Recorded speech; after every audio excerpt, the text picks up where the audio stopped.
Hello students, good evening to all of you. आज हम लोग बात करेंगे एसएस स्वामीनाथन के बारे में। ये एक ऐसे व्यक्ति हैं जिनके कारण जो है इंडिया में हरित क्रांति आया, और हरित क्रांति आने के बाद क्या जो है कृषि के क्षेत्र में डेवलपमेंट हुआ है और क्या डेवलपमेंट नहीं हुआ है, वो सारी चीजें, मतलब कहने का ये है कि क्या नुकसान हुआ है और क्या फायदा हुआ है, उसको हम लोग देखेंगे। हरित क्रांति होता क्या है वो सभी देखेंगे हम लोग, ठीक है। तो यहाँ बात किया जाए सबसे पहले कि इनका जन्म कब हुआ था। तो इनका जन्म जो है वो अगस्त में हुआ था 1925 ईस्वी में। 1925 ईस्वी में इनका जन्म हुआ था। तो आप ये समझें कि ये ब्रिटिश इंडिया में इनका जन्म हुआ था, मीन जब ब्रिटिश का शासन हुआ करता था इंडिया में तब इनका जन्म हुआ था। और आज हम लोग इनके बारे में इसलिए पढ़ रहे हैं क्योंकि कल तारीख 29 सितंबर में इनका देहांत हो गया, ठीक है। तो देहांत होने के कारण एक इम्पोर्टेंट व्यक्ति थे, इस कारण से हम लोग इसके बारे में जानने का प्रयास करेंगे, है ना। और इनका जन्म जो हुआ था कहाँ हुआ था, मद्रास में हुआ था, हाँ, तंजौर डिस्ट्रिक्ट में हुआ था आपका, कुंभकोणम में, ठीक है, इंडिया में। इनका देहांत कब हुआ है, 28 सितंबर को इनका देहांत हो गया है। बहुत ही अच्छे व्यक्ति जाने जाते हैं ये, और 98 का उम्र में इनका जो है मृत्यु हुआ। ये एज को क्रॉस करना आप समझिए तो मतलब कि 90 और 80 साल अगर कोई क्रॉस कर लेता है तो समझ लिए कि उनका जो रहा होगा नेचर इन्वायरमेंट रहा होगा, कैसा इन्वायरमेंट रहा होगा। अभी के डेट में जो लोग हैं, यहाँ धुआं उनके बॉडी में डायरेक्टली जा रहा है, आपका जितना भी फैक्ट्री है, इंडस्ट्री है, उसके माध्यम से, और हमारा एयर जो है पॉल्यूट हो चुका है, ठीक है। तो चलिए इनके बारे में देखते हैं। ये इनका यहाँ पे जितना भी है डिग्री है, कहाँ पढ़ाई किए थे, किस जगह पे ये पढ़ाए थे, कौन से क्षेत्र में इनका ज्यादा योगदान था, मीन्स किस फील्ड में इनका स्टडी बहुत ही अच्छा रहा है। तो इंडिया में पढ़ाई किए हैं, फिर ये विदेश जाके पढ़ाई किए हैं, है ना। कैम्ब्रिज में इनका, यूनिवर्सिटी ऑफ कैम्ब्रिज में इनका जो है प्रॉपर स्टडी हुआ है, और ये सारा कुछ यहाँ पे इनके बारे में दिया हुआ है। तो हम लोग पॉइंट पे भटकते नहीं है, इनके द्वारा जो इम्पोर्टेंट कार्य था किया हुआ वो हम लोग देखते हैं। तो MS स्वामीनाथन, ठीक है ना, ये हरित क्रांति इंडिया में जो इन्हीं के द्वारा लाया गया था। इनका मुख्य जो उद्देश्य था वो गेहूं का जो पैदावार होता है उसको बढ़ाना था। हरित क्रांति काल जो स्टार्ट हुआ था आपका 1960 के दशक में स्टार्ट हुआ था इंडिया में, और पूरे विश्व में हरित क्रांति का श्रेय जो है एक मेक्सिको के व्यक्ति हैं, प्रोफेसर नॉर्मन बोरलॉग, ठीक है। इनके द्वारा पूरे विश्व में अगर श्रेय दिया जाए तो इनको दिया जाता है, और इंडिया का अगर बात किया जाए तो MS स्वामीनाथन को दिया जाता है।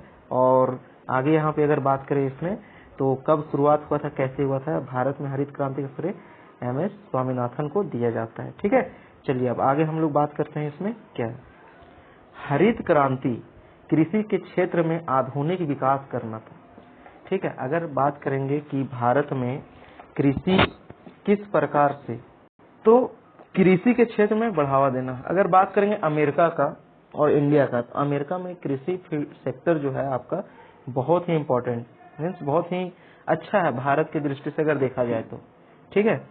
तो इसमें क्या था आपका हरित क्रांति में, नया बीज लाना। नया बीज का मतलब था कि वैसे बीज को लगाना जिससे कि बहुत ज्यादा मात्रा में फसल हो, खाद का इस्तेमाल करना, रासायनिक उर्वरक का प्रयोग करना, और सुनिश्चित जलापूर्ति की व्यवस्था व उपकरणों के प्रयोग से कुछ खदानों जैसे गेहूं, चावल, ये सब के उत्पादन में क्या करना है, वृद्धि करने से है, ठीक है। भारत में भी 1960 के दशक में हरित क्रांति शुरू हो गई थी, और MS स्वामीनाथन द्वारा हरित क्रांति के चलते पहली बार खदानों विशेषकर गेहूं के उत्पादन में आत्मनिर्भर बन गया, ठीक है। तो ये चीजें जो है यहाँ पे इम्पोर्टेंट है आपके लिए। अगर यहाँ पे आप देखोगे कि हरित क्रांति से क्या फायदा हुआ है, क्या लाभ हुआ है, तो वो हम लोग यहाँ पे देखेंगे कि हरित क्रांति के कारण क्या फायदा हुआ है। परंपरागत कृषि से आधुनिक कृषि। परंपरागत कृषि क्या था, पहले लोग खेती जो करते थे वो बैल के द्वारा हल जोता जाता था, ठीक है। और भी चीजें जो थी, खेत में पानी नहीं होता था दूर दूर तक, तो वो पानी को आदमी द्वारा, ठीक है, ढुलाई करवाया जाता था, जानवरों के द्वारा ढुलाई करवाया जाता था, जो कि एक तरह समझ लिए बहुत ही बर्डन का काम होता था। तो वो परंपरागत कृषि का तरीका था। और जो अभी आधुनिक कृषि है उसमें क्या है कि आपको खेत जोतने के लिए प्रॉपर एक ट्रैक्टर का व्यवस्था होता है, पानी अगर खेत में पटाना है तो उसके लिए मोटर का व्यवस्था होता है। ये सारी चीजें जो है अभी की कृषि के क्षेत्र में बहुत ही लाभकारी हुई है। हरित क्रांति से भारतीय परंपरागत कृषि का स्वरूप बदल गया है और आधुनिक कृषि के रूप में विश्व स्तर पर भी आपका भारतीय कृषि बहुत ही आगे चल रहा है। ठीक है, अगर बात करेंगे कि इससे और भी क्या फायदा हुआ, तो ये पहला फायदा था कि परंपरागत से आधुनिक। दूसरा फायदा अगर बात करेंगे तो लोगों को रोजगार मिला है ना। अगर कोई भी टेक्नोलॉजी आता है किसी भी देश में तो वो पुराने चीजों को तो खत्म करता ही है, साथ में नया रोजगार भी लेके आता है। समझ रहे बात को। जैसे कि स्टार्टिंग समय में जब कंप्यूटर आया था तो बहुत सारे लोग इसका विरोध भी किए थे कि कंप्यूटर आया तो लोगों का नौकरी चला जाएगा। लेकिन वहीं अगर देखा जाए कि कंप्यूटर के आने से बहुत सारे ऐसे जॉब हैं जो कंप्यूटर से ही किया जाता है और उस कंप्यूटर को रन करने के लिए बहुत सारे इंसान आए हैं। ठीक है, इंसान के द्वारा उसको रन किया जाता है। लोग मतलब इस तरह देखा जाए तो लोगों को बहुत ज्यादा मात्रा में रोजगार भी मिला है। ठीक है, तो यहाँ पे हरित क्रांति के कारण क्या है कि लोगों को रोजगार भी मिला है। लोगों को अगर देखा जाए कि इंडस्ट्रियलाइजेशन जब हो रहा था पूरा दुनिया में तो लोग इसका खूब विरोध कर रहे थे। जैसे लोग पहले क्या करते थे, हाथ से स्वेटर बुनते थे। तो हाथ से स्वेटर बुनने से होता क्या था कि बहुत कम मात्रा में, कम क्वांटिटी में प्रोडक्ट तैयार होता था। लेकिन जैसे ही इंडस्ट्री आया, उसी स्वेटर को एक दिन में आप सैकड़ों स्वेटर को बना सकते हैं। ठीक है, तो ये चीजें बहुत जरूरी हो जाती हैं कि कोई भी चीज अगर आता है आपके पास तो उसका अगर प्रॉपर सपोर्ट हो तो चीजें सही ढंग से चलती हैं और काम भी तेजी से आगे चलते रहता है। तो यहाँ देखेंगे आगे हम लोग कि जब भारत आजाद हुआ था तो उस समय बेरोजगारी की एक बहुत बड़ी समस्या थी। लेकिन ये हरित क्रांति जो था वो बहुत सारे लोगों को एक तरह समझ लीजिए रोजगार देने का भी काम कर रहा था और बेरोजगारी का स्तर उस समय काफी हद तक कमा था इसके कारण। और खाद्यान्न आत्मनिर्भर और निर्यात, ठीक है ना। एक चीज होता है आयात और दूसरा चीज होता है निर्यात। निर्यात आप तभी कर सकते हैं जब आपके पास पूरा सही ढंग से आप स्टेबल हो। अगर आप स्टेबल रहेंगे ही नहीं तो निर्यात कैसे कीजिएगा। तो सबसे पहले भारत में हरित क्रांति के माध्यम से बहुत ज्यादा अनाज को ग्रोथ करना था और बहुत ज्यादा जब अनाज होगा तो ऑटोमेटिक आप उसको बाहर के भी देशों में, पड़ोसी मुल्क में भी आप उसको एक्सपोर्ट कर सकते हैं। ठीक है, लेकिन उससे पहले क्या होगा, आपको आत्मनिर्भर बनना पड़ेगा। तो मोदी जी के भी भाषण में हमेशा बोला जाता है आत्मनिर्भर भारत, आत्मनिर्भर भारत। वो आत्मनिर्भर भारत जो है हर चीजों में हम लोग को देखना पड़ेगा। और कृषि के फील्ड में अगर देखा जाए तो इंडिया का जो स्थिति है हमेशा से अच्छा रहा है। ठीक है, भारत जो है कृषि प्रधान देश है और उसी में अगर हम लोग आगे बढ़े तो हमारे देश को बहुत ही ज्यादा तरक्की होगा। ठीक है, चलिए अब देखते हैं कि इसका जो मेन फैक्टर था गेहूं के पैदावार में वृद्धि करना। हरित क्रांति आने के बाद क्या हुआ कि बहुत सारे राज्य जैसे कि पंजाब हो गया, हरियाणा हो गया, उत्तर प्रदेश हो गया, तो इन सब राज्यों में जो है कृषि में अगर देखा जाए तो गेहूं का मात्रा जो है बहुत ही ज्यादा बढ़ा है। समझ रहे हैं बात को, गेहूं का मात्रा बहुत ज्यादा बढ़ा है और ये जरूरी भी है ना। गेहूं का मात्रा में अगर वृद्धि बहुत जरूरी है। अभी भी अगर आप देखेंगे साउथ इंडिया में बहुत सारे स्टेट्स हैं जहाँ पे गेहूं नहीं होता है। वहाँ पे लोग जो खेती करते हैं अधिकतर जो प्रोडक्ट होता है उनका चावल का होता है और गेहूं का जो रोटी वे लोग बनाते हैं वो कभी कभी बनाते हैं, जैसे कि मान लीजिए कोई त्योहार में बनाएंगे। ठीक है, तो मतलब बहुत ही इंपॉर्टेंट चीज होता है गेहूं उन सभी राज्यों के लिए। चलिए आगे अब हम लोग बढ़ के नेक्स्ट पॉइंट जो है वो देखते हैं। अभी हम लोग पढ़े पॉजिटिव चीज, अब इसका नेगेटिव चीज पढ़ते हैं। देखिए अब यहाँ पे हम लोग बात करेंगे कि हरित क्रांति के नकारात्मक प्रभाव क्या है, नुकसान क्या है। तो इसमें देखा जाए तो अमीर और गरीब का खाई जो है बढ़ते चला गया। अमीर और अमीर होते गए, गरीब और गरीब होते गए। ठीक है, इस तरह की चीजें आपके सामने आई हैं। कैसे आई हैं, है ना, ये सभी चीजों को आप देख सकते हैं। अगर मान लीजिए कि कोई बड़ा किसान है तो उसको ज्यादा प्रॉफिट होगा, छोटा किसान है तो उसको लेस अमाउंट में प्रॉफिट हो सकता है। या तो इस तरह से देख सकते हैं कि आपको मीन्स जो फार्मर है वो परचेज करना चाहता है, जैसे उसको ट्रैक्टर का जरूरत है तो ट्रैक्टर तो पैसा दे के ही लेगा ना। तो पैसा दे के लेगा तो आफ्टर ऑल प्रॉफिट किसको हो रहा है, किसान को। तो उस ट्रैक्टर को रन करने के लिए पेट्रोल चाहिए होगा, एक प्रॉपर आदमी चाहिए होगा जो ट्रैक्टर चलाता है। बहुत सारे फार्मर तो खुद से ही रन करते हैं। ठीक है ना। फिर उस ट्रैक्टर में कुछ भी अगर खराबी होते तो उसका मेंटेनेंस करना, ये सब चीजें हैं। अब ये सारा जो ट्रैक्टर हो गया, मोटर हो गया, है ना, ये सभी चीजें जो आ रही हैं ये कहाँ से आ रही हैं? वो कोई एक व्यक्ति है बैठा हुआ है जो बेच रहा है इन चीजों को। तो यहाँ देखा जाए तो जो बेच रहा है उसके पास पैसा ज्यादा आ रहा है और जो खरीद रहा है उसको थोड़ा कम प्रॉफिट हो रहा है इन सब चीजों से। ठीक है, इसका रीजन यही है कि सरकार जो है, गवर्नमेंट जो है, वो सभी चीज किसान को दिए हैं, बट उनका जो अनाज का रेट क्या होना चाहिए, ये अगर किसान खुद से डिसाइड करे तो ये अच्छा है। अभी भी किसान खुद से ही डिसाइड करते हैं, लेकिन लॉकडाउन के दौरान में जो कृषि का 3 कानून आया था, इसी चीज को भंग करने के विषय में था, है ना, कि government will decide that the amount of crops, okay, ये जो भी क्रॉप्स का अमाउंट है, जो अनाज का अमाउंट है, वो गवर्नमेंट डिसाइड करेंगे। कब? वो जो आपका था एक क्या उसको बोलते हैं, कॉन्ट्रैक्ट फार्मिंग, जो एक व्यक्ति कॉन्ट्रैक्ट लेगा पूरा जमीन का और वो डिसाइड करेगा कि मिनिमम सपोर्टिंग प्राइस क्या होना चाहिए, एमएसपी क्या होना चाहिए। तो इस तरीके से अगर देखा जाए तो अमीर और गरीब का जो है खाई में वृद्धि हुआ है। आगे बात करेंगे कृषि में पिछड़ापन। देखिए, अभी जैसे थोड़ा देर पहले बोले, कोई भी चीज जब आता है तो बहुत सारा नुकसान भी होता है, फायदा भी होता है। तो जब कृषि में हरित क्रांति को बढ़ावा जब दिया जा रहा है तो हर जगह आपको डेवलपमेंट देखने को नहीं मिलेगा, कुछ ही जगह में डेवलपमेंट देखने को मिलेगा जहाँ पे रिसोर्सेस हैं। अब पंजाब, हरियाणा, उत्तर प्रदेश, ये ऐसे जगह हैं जहाँ पे पानी का कोई कमी नहीं है।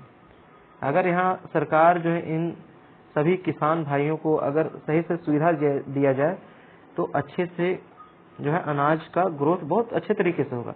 लेकिन अगर कहीं पानी का ही सुविधा नहीं है, वहाँ खेती कैसे होगा?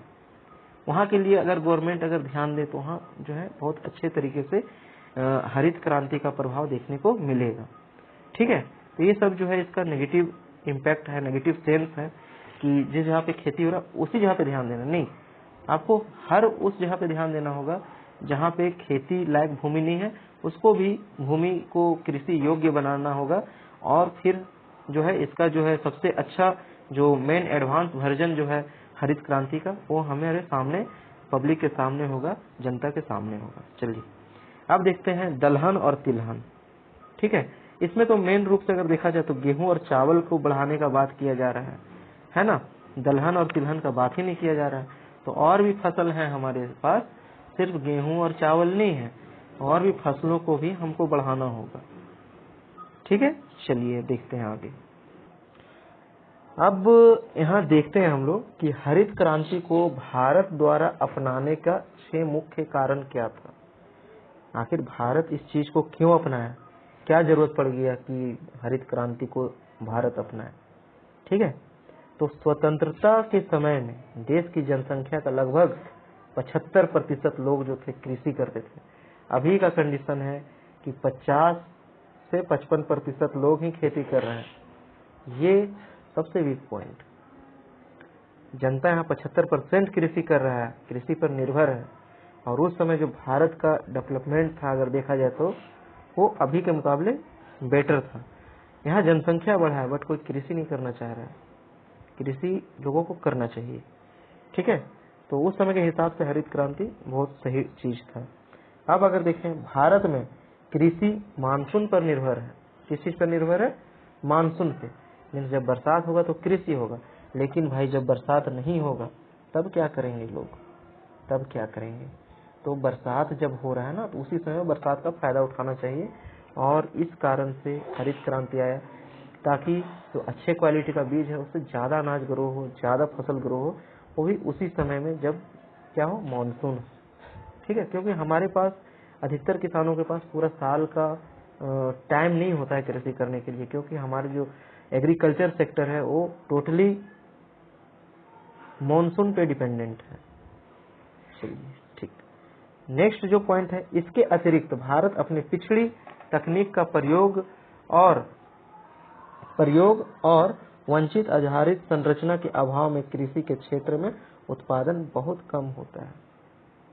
ठीक है, अगर कोई व्यक्ति बिजनेस करना चाहे तो उसका बिजनेस जो है लगातार ग्रोथ होगा उसमें, लेकिन वही किसान अगर खेती करना चाहे तो उसका भी खेती में वृद्धि होना चाहिए।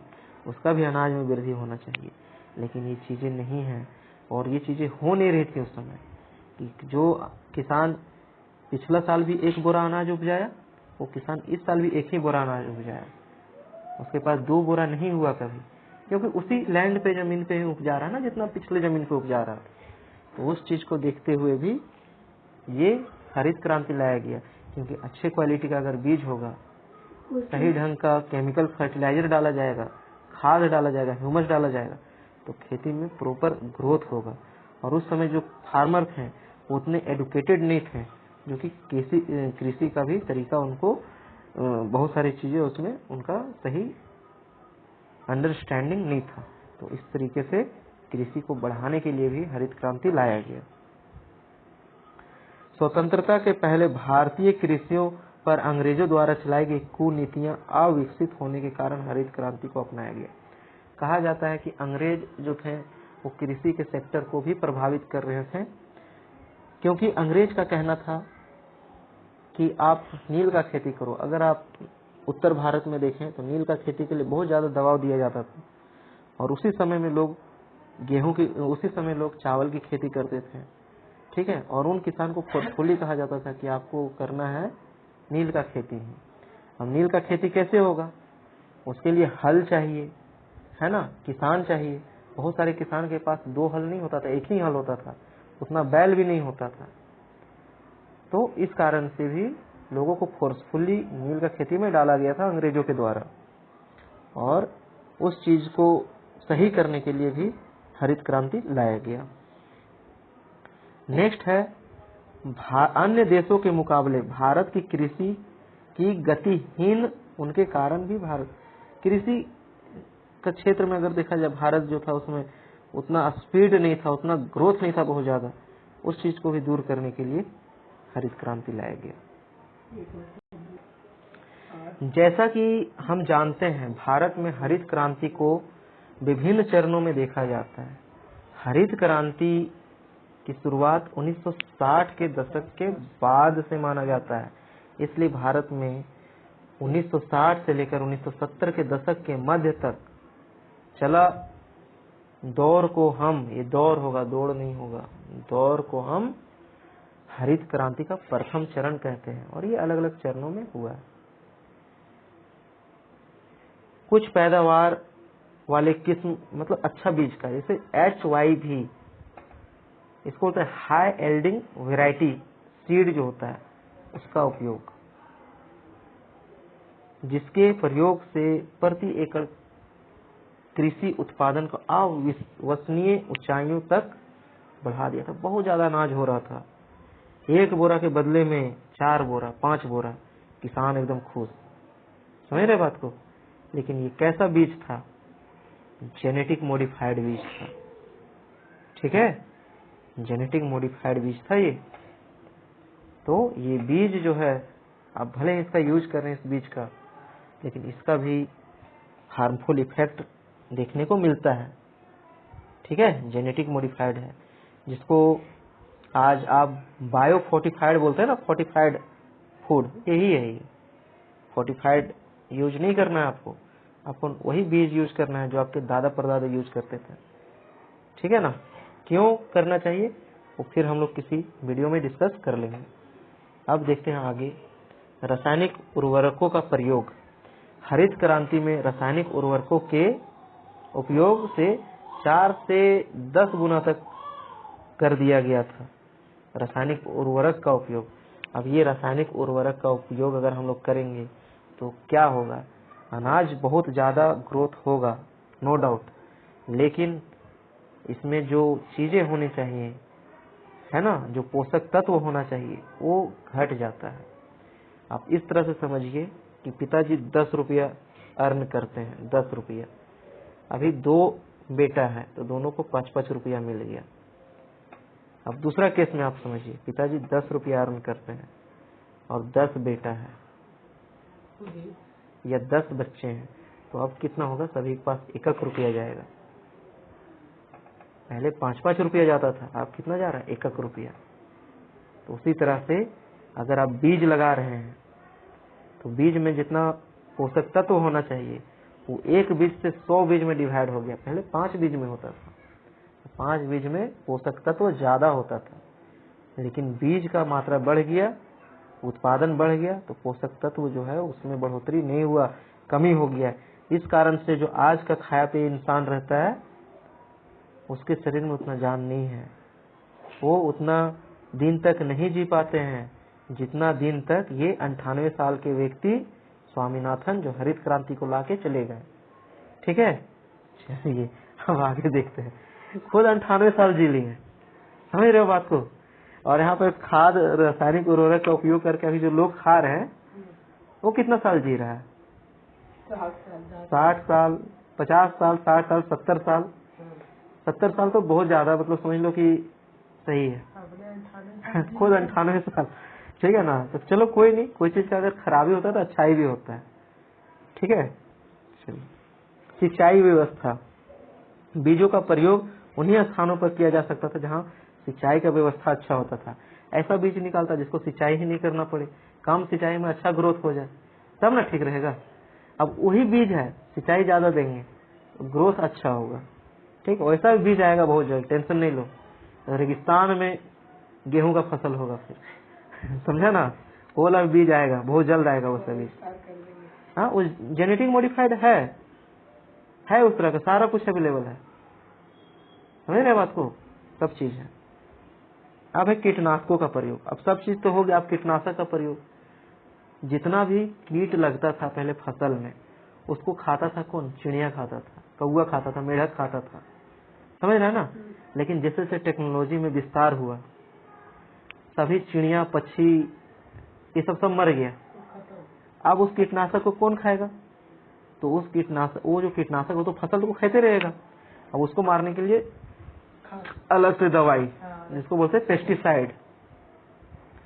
तो सबसे पहले लोग जो है क्या किए, टेक्नोलॉजी को बढ़ा बढ़ा के पक्षी खत्म हो गया बेचारा, वो आदमी खत्म हो जाएगा। अभी 5G अभी ट्रायल में चल रहा है ना, आने दो, पूरा पावर में आने दो 5G को, और ये जब पावर में आएगा ना तब देखना इंसान को कितना नुकसान होगा फिर। ठीक है, कैसे नुकसान होगा वो देखोगे तुम लोग। अभी एक मूवी आया था रोबोट 2.0, देखा था? तो उसमें एक रहता है पक्षी, कुछ नाम रहता है, अक्षय कुमार रहता है, वो उसका नाम कुछ तो रहता है, मतलब समझ रहे हो ना, पक्षी से रिलेटेड रहता है उसका नाम।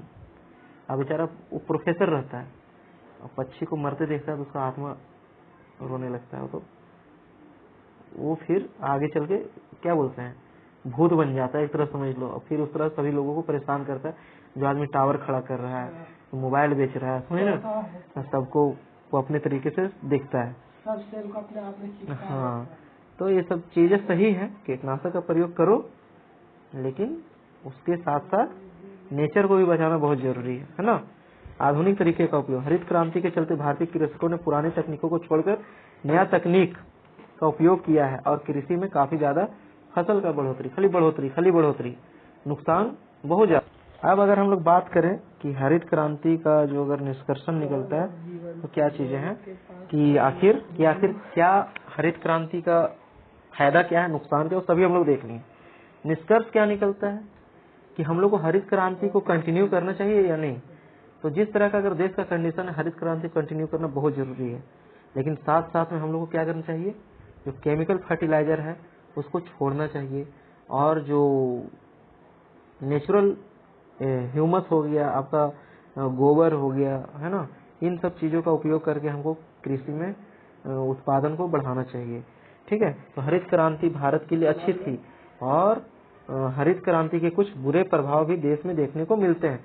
जैसे हम जानते हैं कि हर चीज के दो पहलू होते हैं, एक पॉजिटिव और एक नेगेटिव। भारत के लिए हरित क्रांति को डाउन अप स्वरूप देखा जा सकता है, डाउन अप, यहाँ डाउन अप होना चाहिए, डाउन अप। ठीक है, अगर भारत में कृषि के लिए एक बार फिर से हरित क्रांति फिर हरित क्रांति अगर कोई करने की सोच रहा है तो 1960 के दशक में हुई हरित क्रांति के प्रभावों को हल करने के बाद शुरू करें। जैसा कि हम जानते हैं कि भारत की स्वतंत्रता के बाद कृषि क्षेत्र में काफी ज्यादा पिछड़ापन देखने को मिलता है। जब भारत देश में हरित क्रांति के आगमन हुआ तब भारत के कुछ हिस्सों में कृषि को सुधार देखने में मिला, कृषि में सुधार देखने को मिला, और हरित क्रांति के नकारात्मक और सकारात्मक दोनों स्वरूप दिखाई देते हैं। तो इसी के साथ हम लोग आज का जो वीडियो था उसको हम लोग मीन्स टॉपिक था उसको ख़त्म कर दिए हैं। और कुछ भी चीज़ें जो रहेंगी आपके एक तरह समझ लीजिए करंट अफेयर से, जो आपके एग्जाम से रिलेटेड होंगे, उस पॉइंट को हम लोग देखेंगे। और यहाँ पे जितना भी आप स्टोरी देखें, कहानी देखें, उससे आप क्वेश्चन को सॉल्व करने का प्रयास करेंगे। आपका डेफिनेटली आपके एग्जाम में बहुत हेल्पफुल होगा। और जो आपके यहाँ पे MS स्वामीनाथन जो व्यक्ति हैं, हरित क्रांति का श्रेय इनको दिया जाता है इंडिया में। तो ये सचमुच एक बहुत ही महान व्यक्ति थे। कृषि के क्षेत्र में बहुत ही अच्छे कार्य किए हैं इन्होंने, ठीक है। और जेनेटिक्स को लेके भी इनका रिसर्च बहुत अच्छा रहा है। जो अभी हम लोग बात कर रहे थे, जेनेटिक मॉडिफाइड बायोफोर्टिफाइड सीड, वो सब। और फिर हम लोग देखेंगे फिर नेक्स्ट आपका जो भी जिस चीज़ से भी रिलेटेड आप वीडियो चाहते हैं उसको आप कमेंट करेंगे, उसको हम पूरा करेंगे। चलिए मिलते हैं नेक्स्ट वीडियो में, तब तक के लिए धन्यवाद।